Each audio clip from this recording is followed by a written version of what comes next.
Hey everyone, today on Big Out Books I'm doing part 2 of my April wrap-up. If you're wondering why I look a little bit different than the last time you saw me, it's because I've officially entered my old age. Unfortunately, about 2 weeks ago, I pulled my back for the first time in my life. It's been a very painful experience. I'm not going to tell you how it happened, although it might have involved some African dancing in a public place, but we don't need to get into that. Anyway, I feel like this has truly catapulted me into my elderly stage in life, and it has prevented me from making any booktube videos for the past few weeks because sitting upright has been an excruciating experience for me, but I'm starting to get better. I am here. We're going to try this sitting down thing, and I'm going to tell you about some great books. To start off, I have an absolute gem of a graphic novel to show you. That one is Monet, Itinerant of Light, written by Salvia Rubio and illustrated by Ricard. And as you can tell from the title and the cover, this is a graphic novel exploring the life of the French Impressionist painter Claude Monet. And this was by far the most beautiful graphic novel that I've ever experienced in my life. The art style in this book is heavily inspired by Monet's style, and they're just some really gorgeous illustrations in here that show the kind of behind the scenes of many of his famous paintings, and it was such a treat flipping through every page of this book. It took me a really long time to read for such a short book because I felt like I needed to cherish every moment, and I would just spend like 10 minutes looking at one of the drawings. So this was just a beautiful aesthetic experience, but it was also really fascinating learning about Monet's story and his journey as an artist. This book takes you through Monet's career as he's starting to become a painter and his rebellious attitude toward the establishment and some of the friends that he ended up making in art school. And it shows that he went through many years of failure and frustration because he had a different way of doing things that wasn't critically acclaimed or very financially lucrative for him. So he went through many years of hardship with his family experiencing poverty, but he was not willing to compromise his artistic values, and he wanted to stay true to his style of art. And it was just so wonderful getting to see the world through a great artist's eyes. It was fascinating the way that Monet wanted to really capture natural light in his work to the extent that he would paint outdoors so that he could show how the sun adds light to his natural settings. He also began to get very interested in that impressionist style that we remember him for, where he wasn't concerned with accurately depicting every detail of what was in front of him, but rather he wanted to capture an impression or a feeling and an emotion of what he was seeing. So I loved learning more about his art style. I certainly appreciate more what he was trying to do, and I did really develop a strong emotional connection to this book. I was moved to tears by the last few pages, and it wasn't just because of what was happening in the story, but it was also just the sheer beauty of what I was seeing on the page. So this was just a truly perfect reading experience for me. I got to learn about an important artist and a different time period in art. I gained some insight into how certain artists are able to perceive the natural world around them in such a unique way. And really the best part of this was just getting to look at so much beautiful art throughout the whole story. So I loved this, and I cannot recommend it highly enough if you are an art enthusiast. Next up is a short story collection that is Vampires in the Lemon Grove by Karen Russell. I read Karen Russell's novel Swamplandia last summer and thought I was gonna love it, but did not enjoy it very much, but I still thought that there was a lot of talent in the writing, and I wanted to give Karen Russell another shot, and I do think that she is in stronger form in the short story. A lot of them seem to be about these people who are in these tragic or incomprehensible circumstances, and they're not really there by their own fault or by their own design, but rather they're like victims of these larger forces. When we meet many of the characters in these stories, they are upon the precipice impetus of making some kind of dramatic change in their life where they want to try to change the circumstances that they're in. So those were my favorite stories in this collection that dealt with those themes. There was the title story, Vampires in the Lemon Grove. It's about a seemingly innocent old man who sits in an Italian lemon grove who is actually a vampire, and it was about his relationship with another vampire and the complications from that. I also loved the story Reeling for the Empire, about these women who had been transformed against their will into basically human silkworms, where they were forced to produce textiles from their bodies, and it is about one of these women who is tired of that life and looking to make a change. And I also loved the story The Barn at the End of Our Term, which is about former presidents of the United States who have seemingly been reincarnated into horses in some mysterious barn, and there's not all of the presidents there. It seems to be random who is showing up. They have their memories from their life, but they are horses in the stable, and they don't really know why they're there or what to do. Some of the stories in this collection didn't work as well for me. I did find a few of them a bit tedious to get through if I wasn't really hooked on the premise. I didn't always love reading a lengthy short story. So while this was an uneven collection for me, I thought most of these stories had a nice balance of being quirky and imaginative while still retaining an emotional resonance and being an entertaining read. Next up, I have two novels to talk about. One of them is a classic, one of them is more contemporary, and I loved both of them. So let's start with the contemporary book, and that is Milkman by Anna Burns. So I was a bit salty when this won the Man Booker Prize last year. I was rooting for The Overstory by Richard Powers.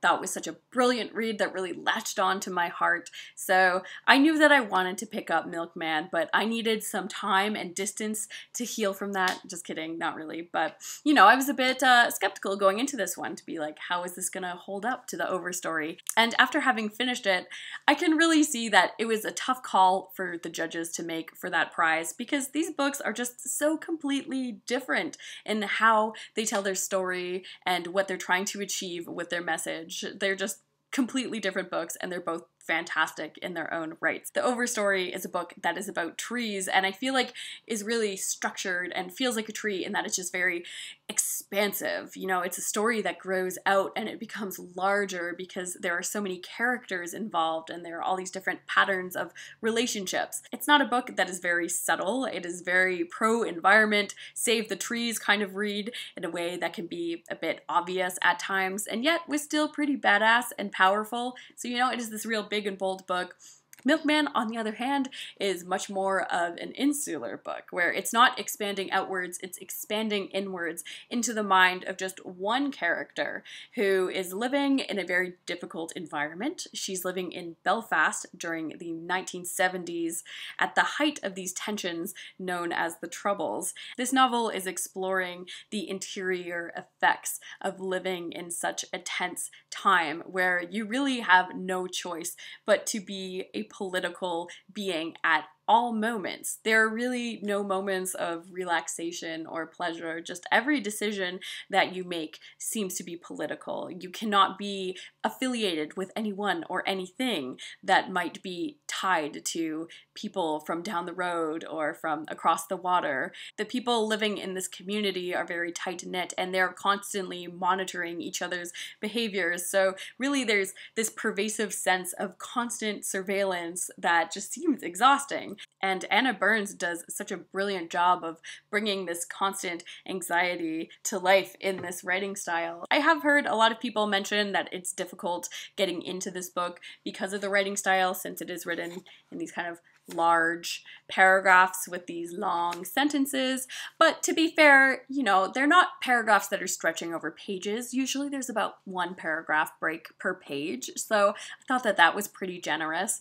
And it's not an extremely dense modernist kind of style of stream of consciousness. I did find this actually, if you could sit down and really get into the rhythm of the prose, this was actually a really fast read. And I found myself racing through the pages because you could really get synced up with the thoughts of this character. So weirdly enough, I didn't find the style off-putting at all. I found that it really sucked me in, brought me into the mind of the character, which really helped me feel her experience and the story that she was trying to share. So I did find this to be an intense read because I was really drawn into the mind of the character, and her life is not a pleasant experience to be going through. But I did feel quite bonded to her from early on in the book.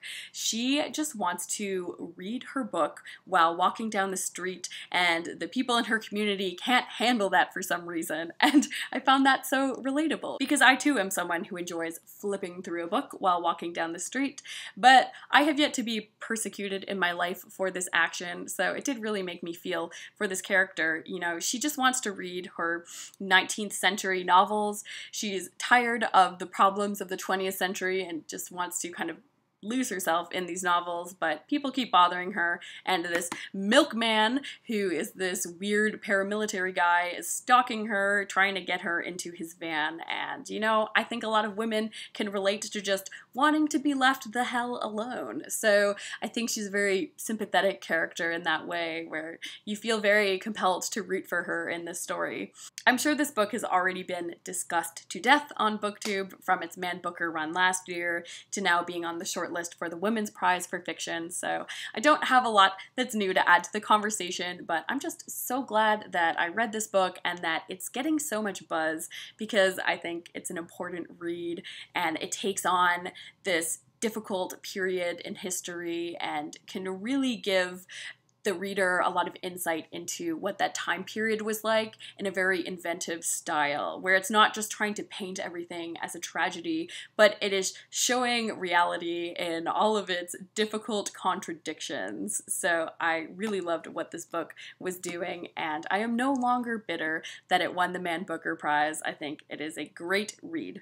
Next up, I have a French classic to talk about, and that is Cousin Bette by Honoré de Balzac. And this was translated by Marion Ayton Crawford. So about 2 years ago, in April, I read my first Balzac novel, and that was Père Goriot, and I absolutely loved it. So I can't believe that it took me a whole 2 years to actually pick up another one of his books. But I'm so glad that I did, because once again, this was another big win for me. This is a twisted revenge tale about a woman named Bette who has been very poor and hardworking her whole life. She's also rather homely and has never been able to find someone to marry, and Bette wants revenge on her cousin, who has this beautiful life and this wonderful family and really good looks. So Bette is basically trying to take down her cousin and her family. And I don't know what's wrong with me, but I have a real love for these stories about people who experience this blind hatred towards someone that really hasn't done anything that wrong towards them, and just put all their energy into trying to take down their enemy. So if this book sounds like it's extra, you best believe it certainly is. This is basically a soap opera hidden in a classic novel. So if you think classics are boring, you should check this one out, because the drama on this one is high. It is bananas, some of the things that happen in this book. Like, the opening scene in this book had me crying with laughter because it just started so hot and it was so ridiculous. Like, from right away, where this guy shows up in this woman's living room and is basically trying to blackmail her into having an affair with him, and it just comes out of nowhere. So I just loved seeing things that are so over the top and ridiculous, and emotions that are just so heightened and unchecked. So this whole story is just one twisty-turny ride of just people stabbing each other in the back and making each other do horrible things. Like with Père Goriot, I feel like Balzac is at his finest when he is just tearing apart high society, and he's ridiculing the aristocracy and how they spend their money and how they make their money in these unscrupulous ways. The characters in this novel can be so frustrating to watch because they will completely throw their family and their friends under the bus so that they can make some more money to spend it all on their mistress, who clearly is just using them and doesn't care about them at all. So you can just see this real cycle and how it tears families apart. Even though this book can be a train wreck and it will make you want to pull out your hair in frustration with the stupid decisions from the characters, it is just such a fun read, and it is really so weird. So if you're looking for something that's wild, I think this book will really deliver. There were so many elements in here that I absolutely loved, such as a bitter spinster and an assassin crone, and also the fact that somebody's face pretty much melts off. This is just truly weird and truly delightful, and it's only further heightening my appreciation for French literature. Like, I love comparing this to the Victorian novels that would have been coming out at the same time. Like, this just would not fly in Victorian England. This kind of thing would just not be acceptable on any front, and I love that it was happening in France anyway. So I'd highly recommend this one if you think that most of the classics that you read are too tame and you're looking for something a bit more on the wild side. So now we're going to dial it back a bit and talk about some of the nonfiction that I read this month. First, I have an essay collection called A Mind Spread Out on the Ground. This is by Alicia Elliott, who is a Tuscarora author from the Six Nations of the Grand River. So when I saw this book at the bookstore, I didn't know anything about this collection, but I saw that it was written by a Haudenosaunee author, and I got very excited, and I just picked it up anyway, because the Six Nations of the Grand River is actually a First Nations reserve that I live relatively close to, and I've never read anything by a Haudenosaunee author before that I know of, so this was really exciting for me. So I'm really glad that I stumbled across this at my local bookstore, because Alicia Elliott is a cool, new and upcoming writer that I'm glad is on my radar.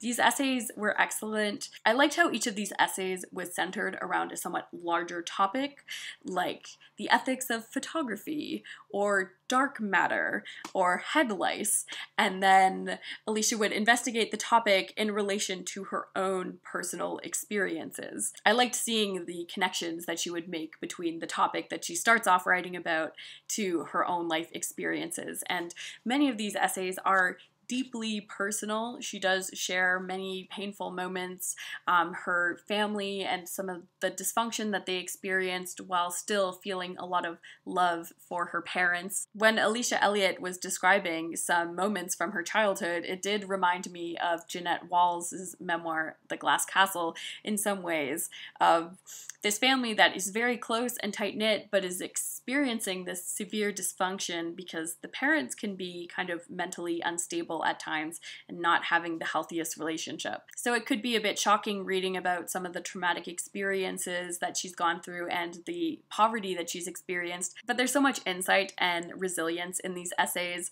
Alicia Elliott is not sharing her past to make people feel sorry for her, but she is using it to illustrate these larger points about society, and in particular how colonization in Canada continues to affect people, how there are still many racist policies at play today. Of course, this is a great collection if you're looking to learn more about Indigenous issues in Canada from the perspective of a mixed-race Indigenous woman, but I think even if that's not something that you usually read about, I think Alicia's story and her perspective on life is just really valuable for anyone who's interested to pick up. So I thought these were some really powerful essays. And last up, I have two books about the iconic and notorious Mitford family. The first one is a biography, and the second one is a memoir written by one of the girls in the family. So in the introduction to the biography, the biographer mentions that when she's telling people that she's working on a biography,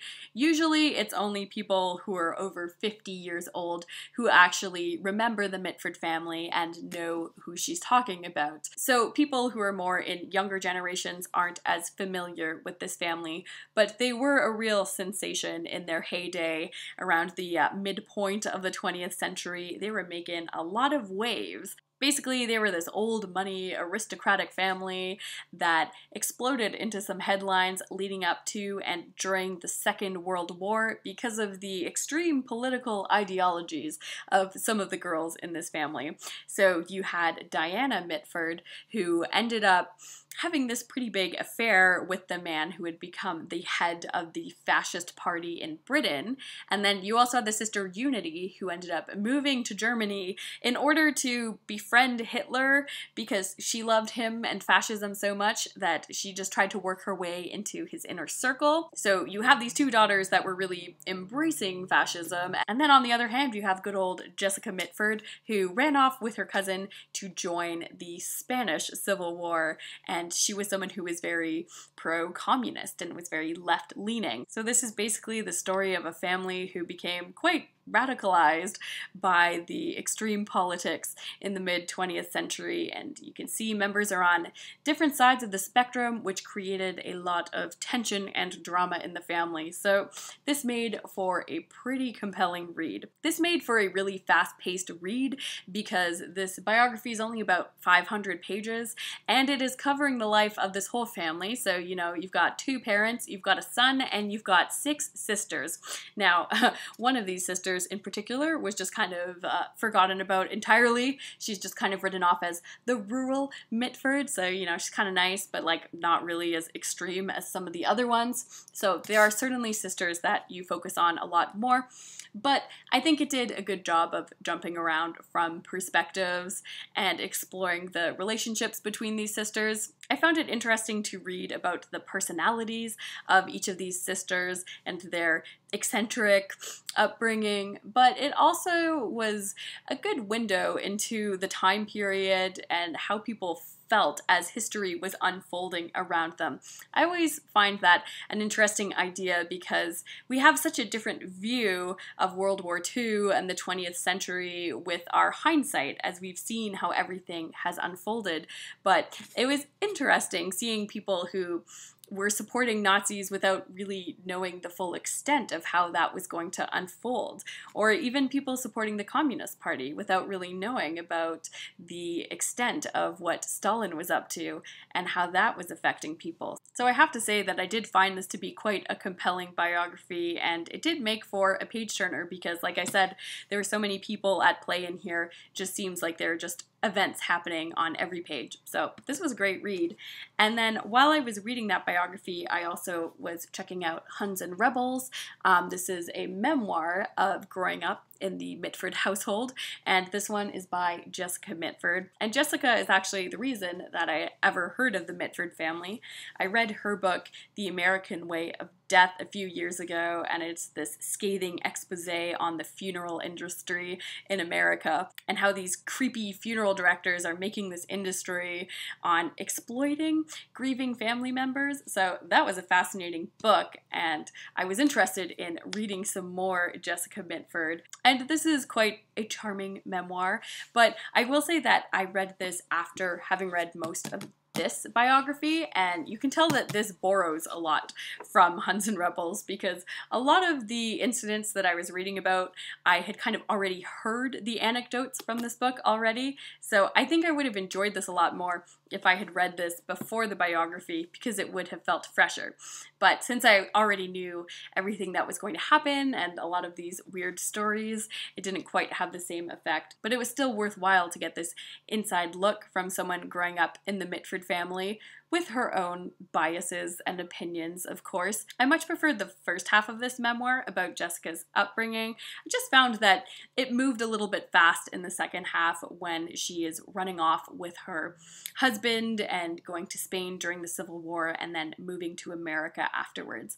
It was still a fun read, but it just wasn't quite as memorable as the beginning of this book. So I'm glad that I checked this one out, but it's probably one that you would only want to check out if you are interested in getting that inside look at what it was like living in this eccentric family. But really, both of these were great reads, and I immensely enjoyed myself learning more about this wild family. And next on my list is definitely going to be reading some Nancy Mitford, who is a quite well-known author from this family. Not as politically engaged as her sisters, but I am excited to read her works. So that's it for all the books that I've read in April. Please let me know what you've been reading, or if you have any good tips for managing back pain, because I have been struggling. Thanks so much for watching this video, and I'll hopefully see you again sometime soon. Bye.